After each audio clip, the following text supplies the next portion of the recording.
Only 5 players in the history of baseball have ever stolen 800 bases, and the man sitting next to me is one of them. If you really want to get specific, Tim Raines boasted a successful base swiping percentage of 84.7%, but throwing out numbers doesn't even come close to telling his impressive story.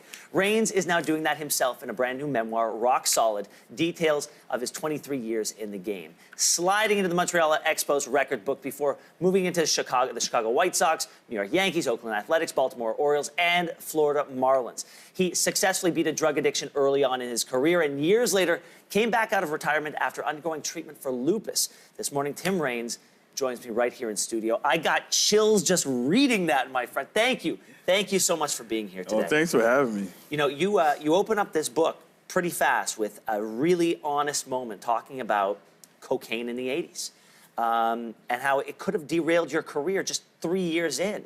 Talk to me about, as you wrote this book, going back, getting back into that headspace. Was the future of your career really in doubt? I would say so. I would say so because, you know, back in those days, when you get in trouble, you never know if you're going to be able to get out, you know. And I was young, and I think that was the best part about it. You know, I was young, wasn't really sure how my career was going to start and end. Yeah. But it kind of woke me up. I think it matured me. You know, I had a family at the time, so it made me realize how important my life and the sport of baseball was to me. Oh, is there any truth to the story that one of the reasons you slid head first was because you had contraband in your back pocket? Not quite sure. Yeah, you can't remember. You know, it could be. You know, you worked to conquer addiction. You conquered lupus. When you were faced with that major health hurdle, where was your head at then? Different part of your career. I think, you know, it was a part of my career where I wasn't really sure how far it was going to go from there. It was down the tail end. But it was something that was new. I didn't know that much about it, and it was concerning. But I knew I battled through situations before, and I think going through what I did early in my career kind of helped me go through that as well. I got to think that you can look back and say, you know what, I've been playing this game a pretty long time when you actually get to play at the same time as your son.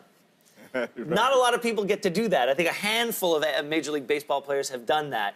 What was that like for you to look across and see your son there? Well, it really, there's only one other father-son combination to do it. That's the Griffeys. So to be a part of that is actually special. I mean, you know, starting early enough, having a son early enough, and them actually wanting to be a baseball player, and then turn out making it to the major leagues, probably the most exciting moment in my career, being able to be on the same field as him.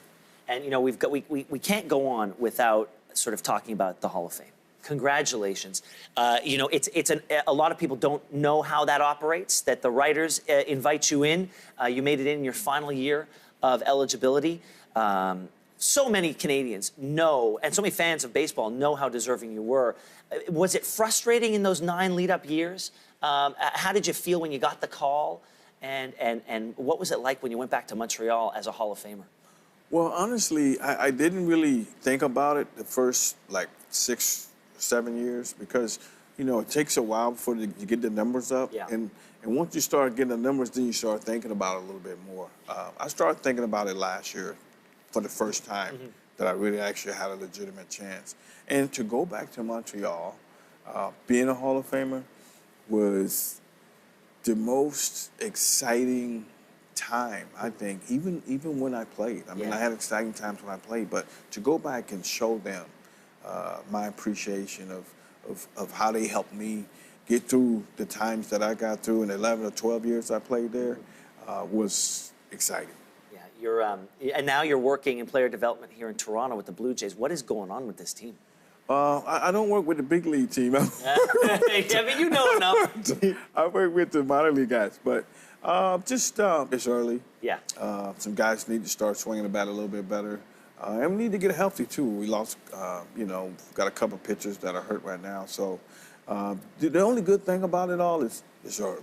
You know, we've got about 6 more months of baseball to go. So hopefully we start turning around a lot sooner. Tim, a lot of people were heartbroken when the Expos left Montreal, but in preseason games, 50,000 people show up. The ratings are really high for baseball in that city. They've cleared all the hurdles, financial hurdles by Major League Baseball to get a team back in that city. Are you optimistic that one day there will be professional baseball back in Montreal, Major League Baseball back in Montreal? I wouldn't say I'm optimistic. I got my fingers crossed, and I really hope that it happens because, I mean, I spent 12 years there, and I know that there's baseball fans there, and they love baseball in Montreal. I know we're not going to get a new franchise, but hopefully there's a team in the major leagues right now that's want to leave and come to Montreal, and hopefully that'll happen. Well, I got to say, Tim, if that day comes, you know that on day one, they're going to invite you on the field to retire your number, to put it up there. I'm getting chills just thinking about that. This has been one of the great honors. I've only been doing this job for a short period of time, but I can tell you, it doesn't get any better than sitting here with you, sir. All right. Hey, thank you so much. Appreciate Congratulations. Thank you for having me. All right, the book is called Rock Solid: My Life in Baseball's Fast Lane. We've been speaking to the one and only Tim Raines.